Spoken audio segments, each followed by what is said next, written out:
그러게요. 오신다고 그랬는데.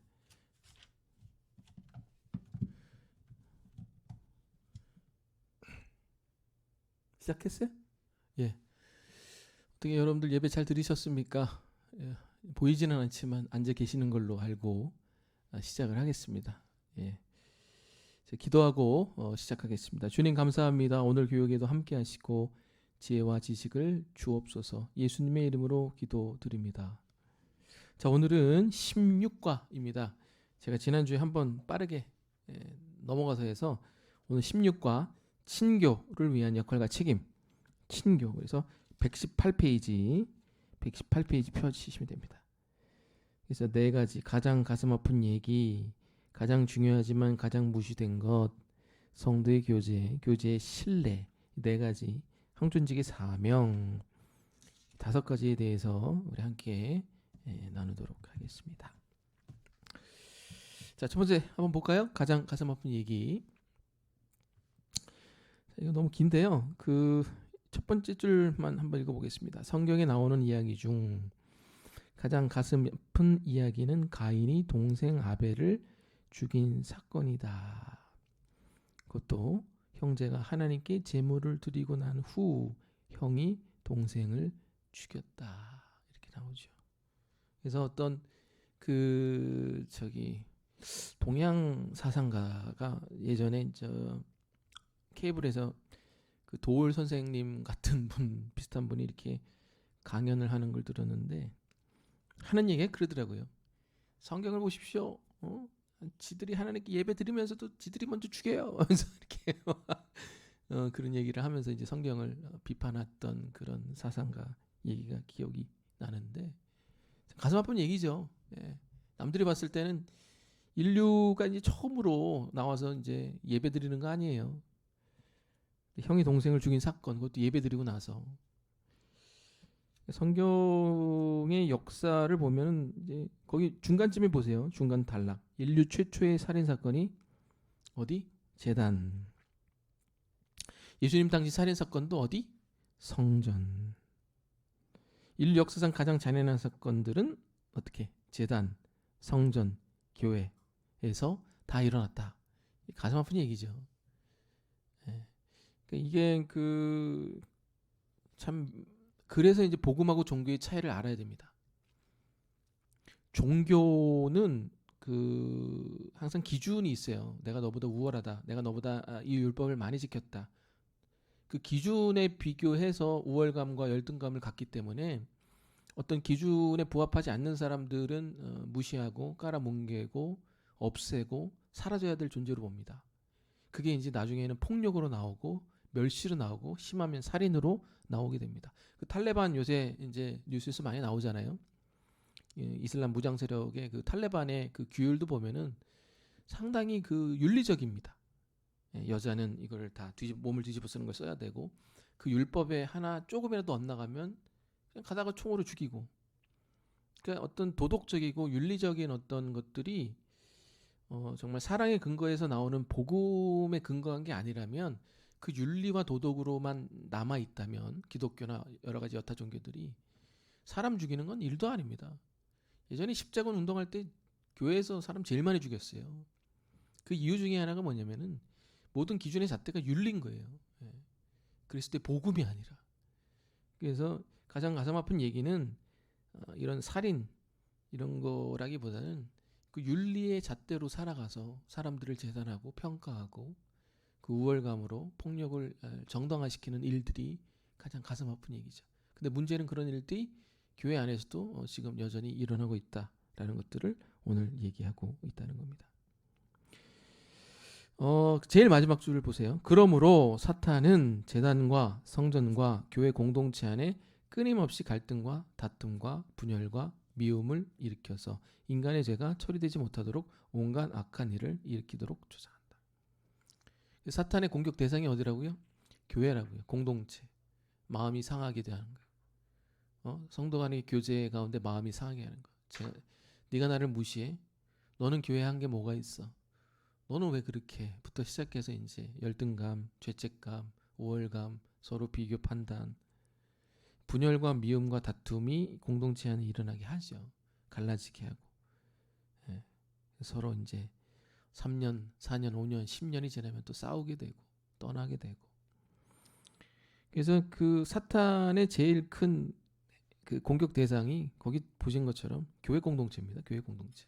교회 공동체 안에서 자꾸 다툼, 분열, 미움을 일으켜서 이런 것들. 그래서 여러분들이 그 어떤 교인이 밉다, 목회자가 미워지기 시작한다.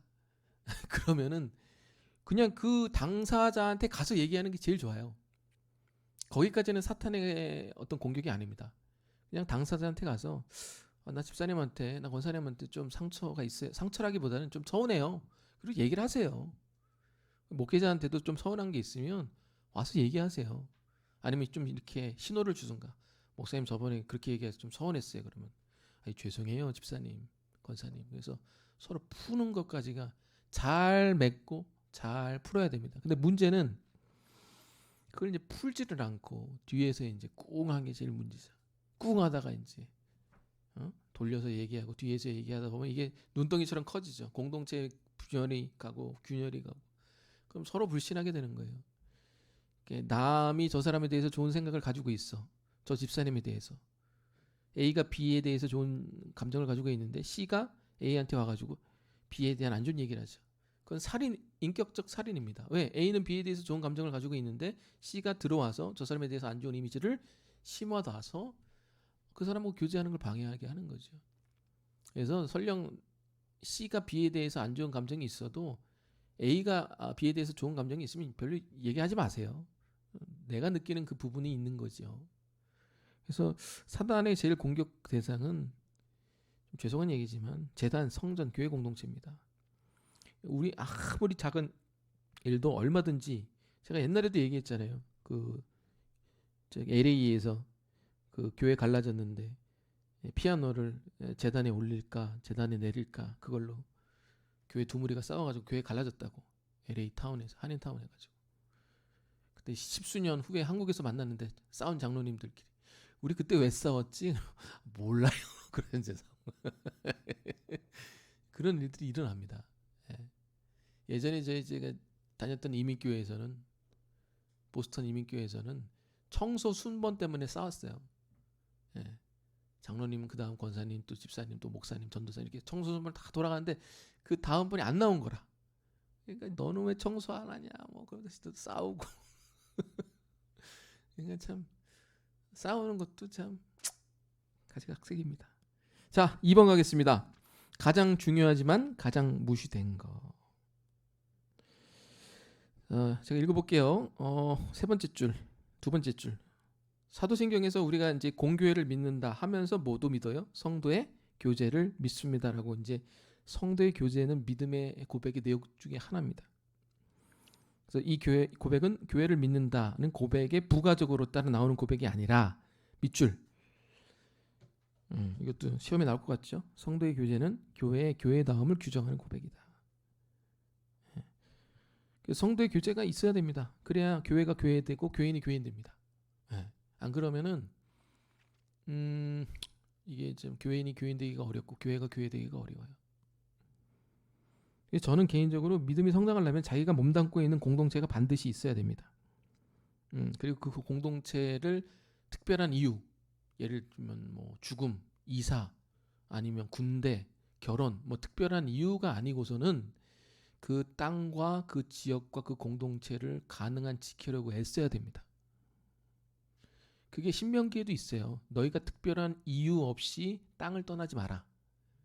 민수기 신명기 공이 나옵니다. 땅에 대한 규율이 나오면서 땅을 팔지 마라. 땅을 이렇게 팔아가지고 이득을 취하지 말라. 그 두 번째 규례가 뭐냐면은 가능한 땅을 떠나지 마라. 왜? 그 땅에서 공동체에서 생활해서 너희 믿음이 성장하라는 거죠. 이제 지방 같은 데 보면은 우리 친구들도 이제 지방에서 목회하는 친구들이 많잖아요.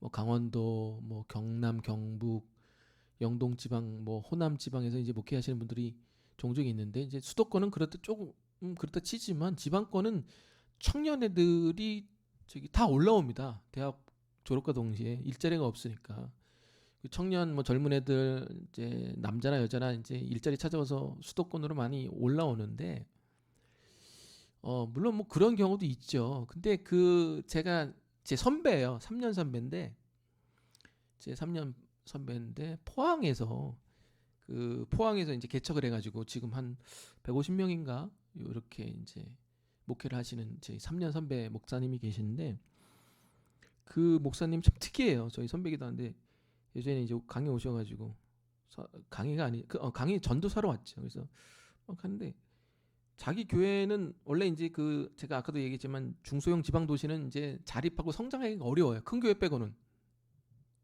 왜냐하면 청년들이 없고 이렇게 그 이제 나이 드신 분들은 이제 큰 교회를 많이 가니까.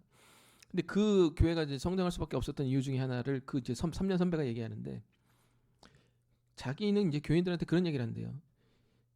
오면은 그 땅을 지켜라.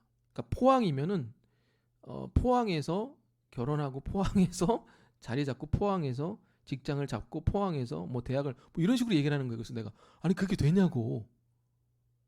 근데 그분도 지금 나이가 많거든요.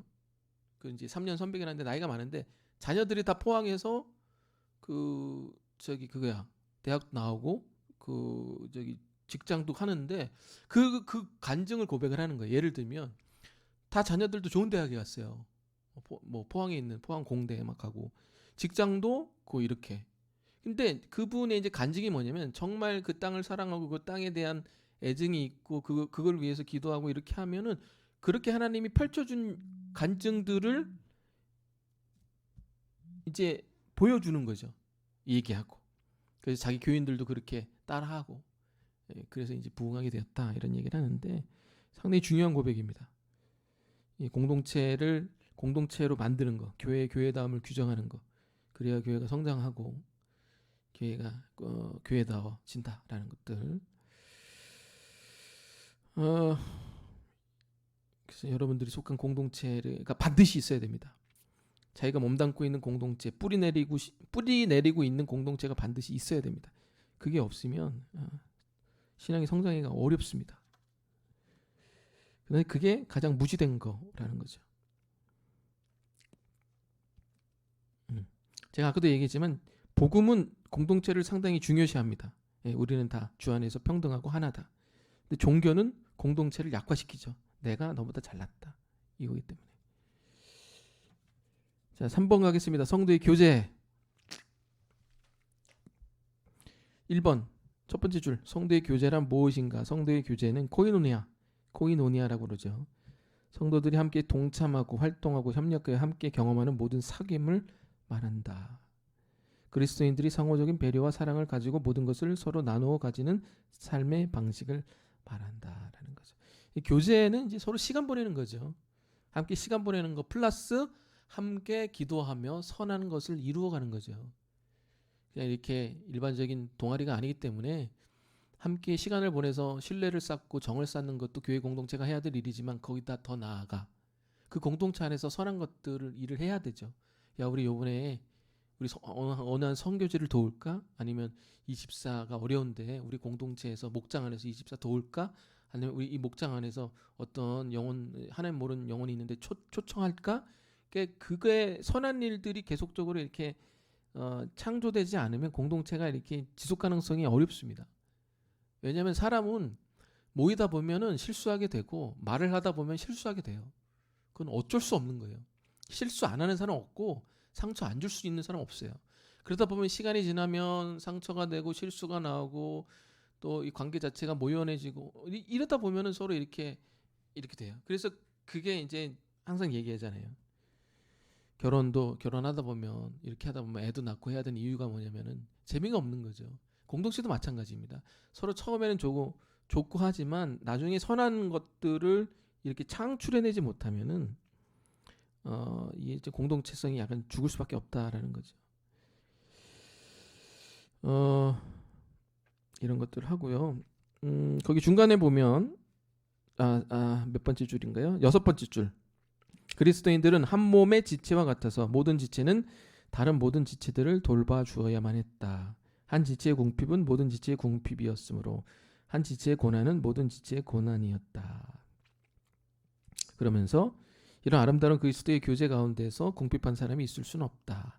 왜냐하면 넉넉한 사람이 자신의 것을 팔아 공동적인 이익을 위해 사용하였기 때문이다. 이런 논의하에 가장 좋은 예는 예루살렘 교회를 도와주고자 하는 바울의 계획이었다. 예루살렘 교회가 너무 가난해졌기에 바울은 새로 설립된 성장하는 교회로 하여금 예루살렘 교회를 위해 연보하도록 계획했다.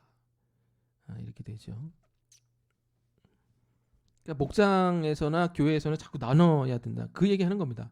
성도의 교제가 좀 더 깊어지고 오래 가려면은 선한 일들을 해야 되는데 그 선한 일들의 대표적인 게 뭐냐면 구제와 선교라는 거죠. 오늘의 교회도 예전에 IMF 때 이런 일이 있었어요. IMF가 1997년에 IMF 터졌는데 그때 한동대가 부도를 맞았습니다. 한동대 아시죠? 그때 하용조 목사님이 갑자기 교인들 모아놓고 그때 교인들 모아놓고 목사가 헌금하시오 이러면은 목사 쫓겨납니다. IMF잖아요. 1996년, 97년 그때 교인들 모아놓고 헌금을 강요했어요. 그래서 그 오늘의 교회가 시끄러웠어요. 목사님 어떻게 된 거 아니냐. 우리가 얼마나 힘들고 어렵고 지금 IMF고 기업이 줄도 서놨는데 무슨 헌금을 하냐. 그때 IMF 이후로 하용조 목사님이 얘기했던 게 뭐냐면 우리 한동대 도와야 된다. 한동대하고 오늘의 교회하고 별로 그게 물론 뭐 교수하고 이렇게 안수 집사님들이 교수하고 뭐 이런 것도 있었지만은 처음엔 그렇게 연이 없었어요. 근데 거의 제가 알기로는 몇십억, 몇백억을 도와준 걸로 알고 있습니다. 한동대에서 오늘의 교회에 무슨 혜택을 준 이런 거 없어요. 한 교회에서 한 어떤 교육단체 그리고 오늘의 교회가 욕을 아무리 많이 먹고 있지만 다른 연약한 지교회 안에서 이 교회들을 많이 돕고 있어요.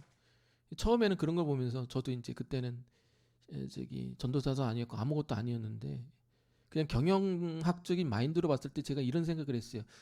야, 이 교회는 이렇게 퍼주다가는 이 교회 망하겠다. 그리고 이렇게 퍼주려고 교인들한테 이렇게 헌금 강요하는 목사는 하 목사는 쫓겨나겠다. 제가 어린 마음에 그런 생각을 했어요. 청년 때. 근데 그렇지 않죠. 예. 그러니까 그 공동체도 마찬가지고 교회도 마찬가지입니다. 예. 우리가 자꾸 이렇게 나누고 베풀고 하는 것들 피 있잖아요. 피를 뽑으면 하나님이 또 새 피를 통해서 채워주는 것처럼 이런 선한 일들이 성도의 교제 가운데 나오면 이 성도의 어떤 교제가 풍성해지고 공동체 자체가 힘이 있어지고 커지게 된다는 거죠. 그런 것들이 이제 성도의 교제의 모습이다라는 것을 오늘 얘기하고 있는 겁니다. 그럼 이런 것들을 누가 제일 잘하느냐? 자기에게 일단 관심이 없어야 돼요. 관심이 없다는 얘기는 사랑이 없다는 얘기가 아니라 건강한 자존감을 가지고 건강한 사랑을 가지고 자기에게 쏟는 에너지가 좀 없어야 돼요. 자기에게 쏟는 에너지가 없다는 얘기는 자기를 하대하고 학대하는 얘기가 아니라 자기가 하나님 안에서 복음 안에서 건강한 자아와 자존감을 유지하다 보면 그 관심이 이렇게 튕겨져 나갑니다. 상대방으로 하여금. 근데 이게 자기에게 관심이 많은 사람, 에너지가 자기한테 많이 소요되는 사람들은 이게 연결이 힘들어요. 교회도 마찬가지예요. 개척교회도 보면은 우리 교회가 어려워요. 우리 교회 문제예요. 우리 교회 절대 성장하지 못합니다.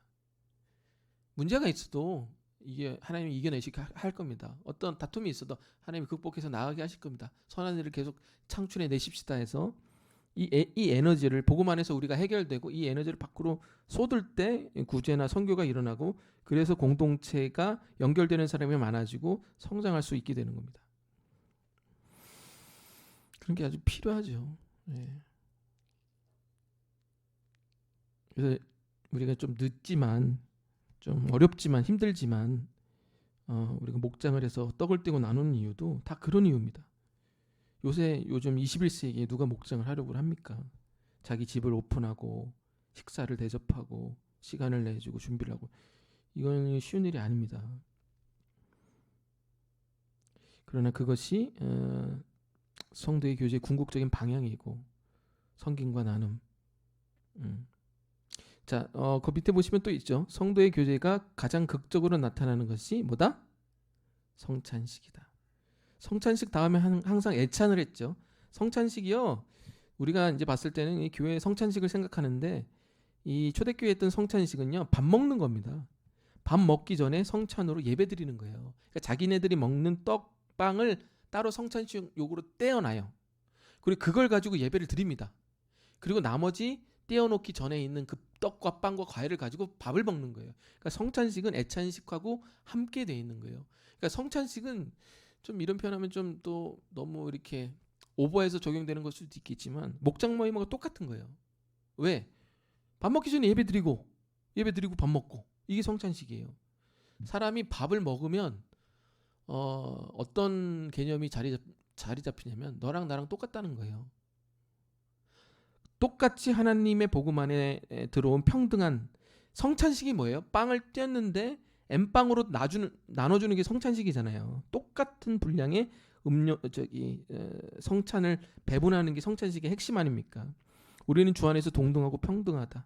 그걸 위해 주님이 찍히셨다. 여기에 감동을 느끼는 거 아니에요. 같이 밥을 먹고 떡을 떼고 어떤 우월의식과 하대가 없는 이 공동체가 성도의 교제의 특징이다는 겁니다. 그러니까 성도의 교제는 두 가지가 있어야 돼요. 성찬식이 있어야 되고요. 선한 어떤 저희 구제와 선교가 있어야 됩니다. 그 성찬식은 말 그대로 예배드리고 밥 먹는 거고 선한 일은 구제하고 선교 이 세 가지예요. 그것이 성도의 교제의 핵심이라는 거죠.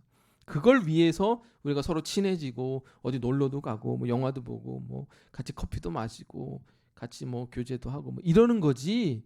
이런 선한 목적 없이 그렇게 하는 거는 문제가 있다라는 거죠. 그래서 밥 먹는 거는 상당히 복음적인 거다. 서로 떡을 떼는 것은 상당히 성경적인 거다. 이거 알아두시기 바랍니다. 그래서 여러분들도 가능한 목장 식구들하고 밥을 많이 드시기 바랍니다. 밥을 많이 드셔야 돼요. 그러다 보면 이제 오고 가는 얘기 가운데 또 권면도 나오고 기도도 나오고 밥을 많이 드셔야 됩니다. 밥 먹는 게 곧 전도고 밥 먹는 게 곧 교제입니다. 그래서 여러분들 그걸 좀 하셔야 돼요. 내가 누군가를 위해서 함께 밥 먹는 시간을 내 일주일 동안에는 한번 띄워놔야 되겠다. 이렇게 생각을 하셔야 돼요. 그래서 저도 이제 할 때 화요일이나 목요일은 항상 이렇게 프리하게 누군가를 항상 밥 먹을 수 있게 띄워놓는데 여러분 또 일하시고 바쁘시니까 이제 교인들이 이제 토요일밖에 없잖아요. 그러다 보니까 이제 교인들끼리 이렇게 만나서 하는 게 중요하죠. 금요일이다 뭐 이런 것들. 성도의 교제는 세 가지다. 성찬식, 그 다음에 구제와 선교, 그 선한 일 창출해내는 거. 이런 것들. 그래서 고린도전 후서나 로마서의 성도의 교제의 내용을 보면은 그냥 구제하고 선교하고 성찬식한 것밖에 없어요. 그게 교인들의 삶인 거죠. 그래서 여러분들이 참 그런 게 있어요. 교인들을 제가 많이 보잖아요. 우리 참된 교회뿐만 아니라 그동안 20년 동안 많이 보았지 않겠습니까? 교인들의 특징이 뭐냐면은 그냥 돈이 있으시면 있는 대로 잘 쓰시고 또 교인이 돈이 없으면 또 없는 대로 또 잘 씁니다. 없으니까. 그러니까 이게 지금 문제가 뭐냐면은 교제라는 거는 이게 공유와 돈이 흘러가는 거거든요. 어쩔 수가 없습니다. 그래서 이거를 가능한 서로 이렇게 만나서 이렇게 하셔야 돼요. 지금 아무리 뭐 비대면이다 하지만 내가 없지만 없는 나름대로도 우리 목장을 위해서 아니면 교인들을 위해서 함께 저는 배제하고 우리 여러분들이 함께 섬기는 교인들 아니면 또 새롭게 할 전도 대상자를 위해서 돈을 쓰시고 시간을 쓰시고 그 상당히 중요합니다. 그거를 하나님이 영광 받으시는 거예요. 교인도 있고 또 예수 믿지 않는 영혼들을 위해서 언제가 될지 모르지만 그게 성도의 교제라는 거죠. 자, 교제의 신뢰를 보겠습니다. 1번 그리스도인은 아버지 되시는 하나님과 교제를 끊임없이 나눠야 된다. 이거 아주 중요합니다. 왜냐하면 성도의 교제를 자신 있게 할 수 있는 원동력은 복음하고 기도밖에 없어요. 자기가 그 복음하고 기도 안에서 이게 우울함과 어떤 낮은 자존감과 죄책감과 이런 것들 분노함을 극복하지 않으면 모든 시간을 자신의 감정을 해소하는 데 써버립니다. 그러면 교제하는 데 상당히 예민해질 수밖에 없어요. 상당히 무서워요. 그러면 힘들어요. 교제 폭과 깊이가 이게 넓어지거나 깊어질 수가 없죠. 쟤가 나를 무시하나? 쟤는 왜 저래? 이렇게 되는 거예요. 이게 내가 하나님과 끊임없이 교제하고 그 안에서 복음으로 내가 정말 주 안에서 사랑받는 아들이구나 라는 에너지로 딱 끊어야 돼요. 내가 완전히 받아들여졌구나 주 안에서. 그 순간 정말 이 받은 사랑 어떻게 하지? 어떻게 흘려보낼까 고민하게 되고 생각하게 되고, 그래서 교제가 이렇게 딱 흘러가는 건데, 이게 하나님과의 어떤 교제 가운데 해결되지 않은 감정, 분노, 낮은 자존감, 열등감, 죄책감 이런 것들이 있으면 그 에너지를 다 자기한테 씁니다. 그럼 남한테 쓸 에너지가 없는 거예요. 그러다 보면 교제의 폭이 짧아질 수밖에 없는 거죠. 그래서 우리가 자꾸 보고만 해서 예배 가운데 항상 우리를 다시 새롭게 하고 하나님과 교제를 끊임없이 할 수 있는, 해야만 하는 이유가 뭐냐면, 하나님 사랑이 이웃 사랑으로 나눠지기 위해서는 이게 아주 필수적인 것이기 때문에 그렇습니다. 자, 두 번째, 2번, 그리스도인은 하나님의 아들 되시는 예수 그리스도와 사귐을 가진다. 이게 그거죠. 나를 보고만 해서 인정하는 거죠. 그러니까 사람들 이거 하나만 있으면 돼요. 내가 그리스도 안에서 정말 인정받았다 라는 것이 있으면 내가 가진 모든 문제가 작게 보입니다. 건강하지 않아도 작게 보이고, 내가 어떤 성격적인 결함이 있어도 작게 보이고, 내가 돈이 없어도 작게 보입니다. 이 그리스도 안에서 복음 안에서 내가 인정받았다. 그리고 나서 이렇게 팍팍 교제가 나가는 거예요. 근데 이 복음과 기도와 교제 안에서 이게 안 되면 이게 교제가 어려워요. 쭈삣쭈삣해지고 이게 예민해지고 힘들고, 그렇습니다. 그래서 어찌 보면은 그 어떤 성도의 교제는 자기의 문제가 90%예요. 자기의 문제를 90% 안에서 하나님 안에서 해결하지 않으면 교제는 그냥 내 안에서 해결된 어떤 하나님의 은혜가 나가는 거예요.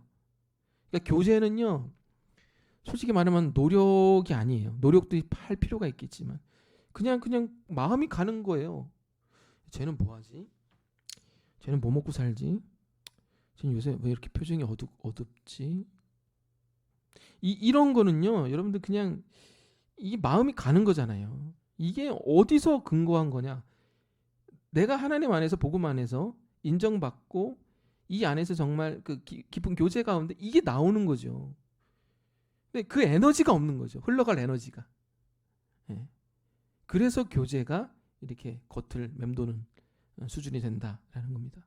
자, 3번, 그리스도인은 성령과의 사귐을 가진다. 첫 번째, 두 번째, 세 번째 다 똑같은 얘기예요. 교제의 신뢰가 그런 거다.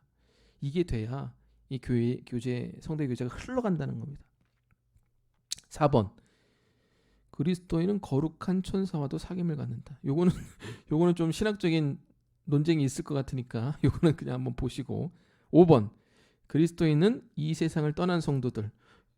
요것도 조금 신학적인 논쟁이 있을 것 같아요. 이 세상을 떠난 성도들하고 교제를 어떻게 하는지 모르겠어요. 죽은 할아버지하고 이런 말 하면 안 되는데, 왜 이런 얘기를 하셨지? 의미가 있겠죠. 그리스도인들은 지금 하나님과 함께 있는 자들과 아직 태어나지 않는 미래의 성도들과도 교제를 갖는다.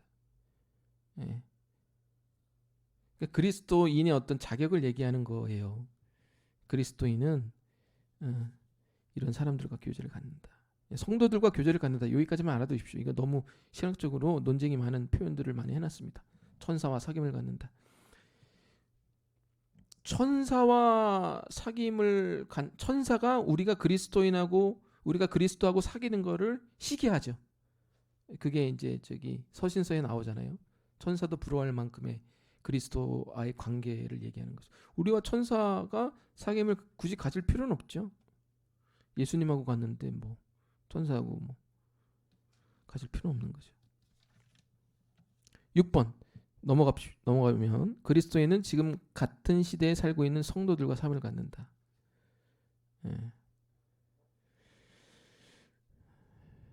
거기 계속 보세요. 그러나 하나님의 때가 이르기까지는 곡식과 가라지가 함께 자라고 있다. 그것을 갈라놓으려 하다가는 곡식까지 다치게 된다. 우리는 성도이지만 매우 불완전한 성도들이다. 불완전한 우리가 성도들 사이를 줄을 쳐서 갈라놓는 것은 인간의 능력으로 할 수 있는 것이 아니다. 그것은 하나님께서만 할 수 있다. 교회는 자주 오만함과 간용치 못함과 자기 의에 빠진다. 교회는 배타적인 것에 매달리지 않고 포용적인 것에 힘을 쏟아야 된다. 어렵죠, 근데 이렇게 하기가. 나와 다른 사람을 포용하는 게 상당히 어려운 일이에요. 저도 어려운데요. 여러분도 어렵고. 근데 그 어려움을 주실 때는 하나님이 이유가 있죠. 기도하라고. 둘을 위해서, 저 사람을 위해서도 기도하고 저 사람을 품지 못한 나를 위해서도 기도하라는 거죠. 그래야 내가 또 성장하고 찢어지니까. 그 찢어짐을 극복하지 못하면 그 사람보다 더 힘든 사람을 하나님이 계속 주십니다. 그걸 계속 거부하면 외롭게 도태되고 혼자 있게 되고. 그래서 성도와의 교제가 상당히 중요합니다. 그 성도와의 교제도 결국에는 나를 성장시키는 하나님의 훈련의 방식이기 때문에 그렇습니다. 이렇게 교제해 주시기를 바랍니다. 지금은 이 성도의 교제가 어려운 것 중에 하나가 뭐냐면은 아파트 생활 때문에 참 어려워요. 아파트 생활이 이제 서로 이제 격리되고 이제 시큐리티가 문이 3개를 뚫어야 되고 옛날에 어떤 그 마을이란 개념이 없어졌잖아요. 교회도 멀어지고 아파트 생활하고 교회도 멀어지고 그러다 보니까 이제 만나는 것 또 코로나도 있고 그러니까 만나는 것 자체가 상당히 어려운 시기에 봉착을 했다는 거예요. 솔직히 말하면 이런 표현하면 좀 그렇지만 이게 요한복음에 나온 말세의 징조랑 비슷합니다. 요한계시록에 나온 요한계시록에 어떤 표현이 있냐면 이런 표현이 있어요. 만나고 싶어도 만나지 못하는.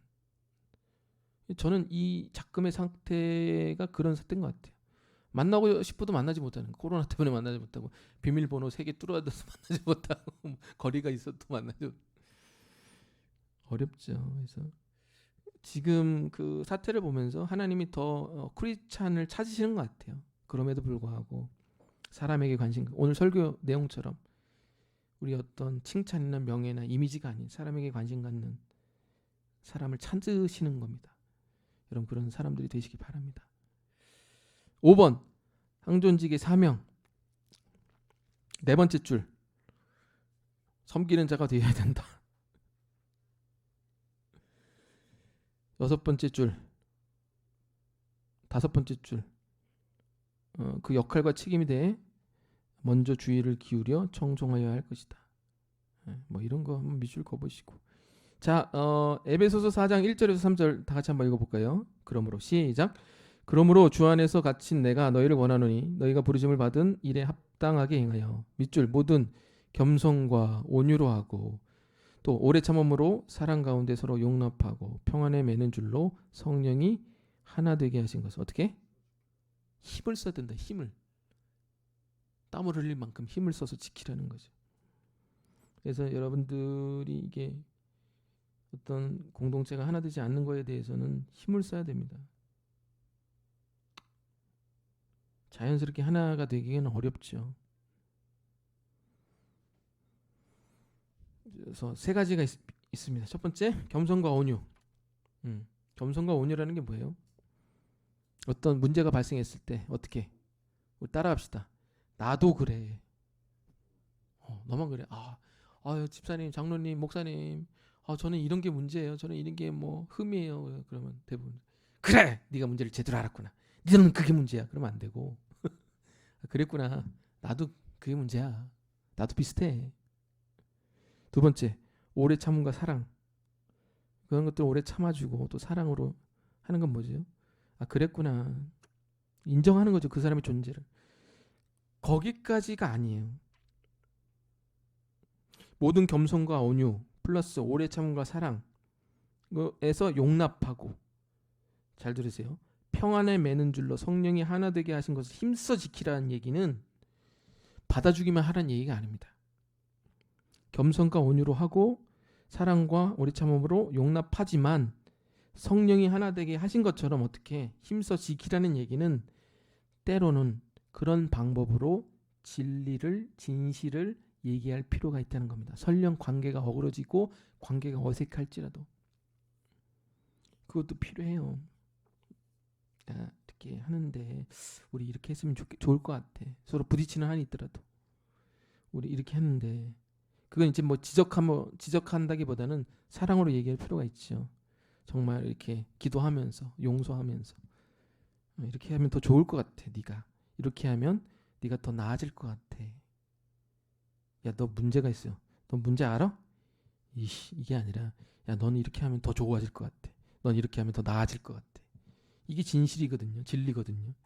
근데 그런 얘기하기가 어렵죠. 근데 그런 얘기를 해야 돼요. 누군가는. 그러지 않으면 하나 되지 않습니다. 예. 성령이 하나 되게 하신 것을 힘써 지키라는 얘기는 가만히 용납하고 겸손과 온유로 오래 참으라는 얘기가 아니에요. 그런 걸 기반으로 진리를 온유하게 얘기해내야 된다. 거기까지입니다. 여러분들 진리를 얘기해 주셔야 돼요. 야, 우리 기도하자. 응? 야, 이거는 좀 아닌 것 같아. 이건 좀 이렇게 하자. 그거를 아주 조심스럽게 그 사람 사랑하는 마음으로. 이게 진짜 사랑인데 여기까지 가기 위해서는 많은 기도와 그 사람에 대한 궁일과 사랑이 필요하죠. 그래서 항존직들이 그런 것들을 감당해야 된다. 이 얘기입니다. 왜냐하면 그런 깊이들이 많이 없으니까. 그래서 여러분들이 그런 깊이들이 많이 생기는 교제의 폭들이 더 깊어지고 넓어지게 되기를 축원드립니다. 아멘. 자, 그래서 성도의 교제에 여러분들 목장이 있으니까 항존직들은 꼭 필히 목장 안에 들어가셔서 목장 생활을 해 주시고 항존직들은 또 목자도 한번 고려해 보시고 목자가 아닌 분들은 그렇게 하나님 주신 어떤 자원함을 마음에 품고 기도도 해 보시기 바랍니다. 자, 제가 기도하고 마치겠습니다. 주님, 감사합니다. 성도의 교제가 참 어렵습니다.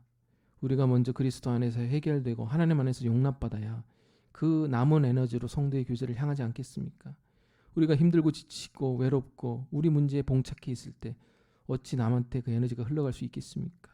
결국 성도의 교제는 상대방의 문제가 아니라 받아줄 힘이 없는 에너지가 없는 우리의 문제인 줄로 믿습니다. 복음 안에서 더 복음 안에서 우리를 용납하게 하시고 더 하나님과 기도하며 교제하는 항존직들 되게 하옵소서. 감사하며 예수 그리스도의 이름으로 기도드립니다. 아멘. 여러분 오늘 좋은 하루 보내시기 바랍니다. 감사합니다.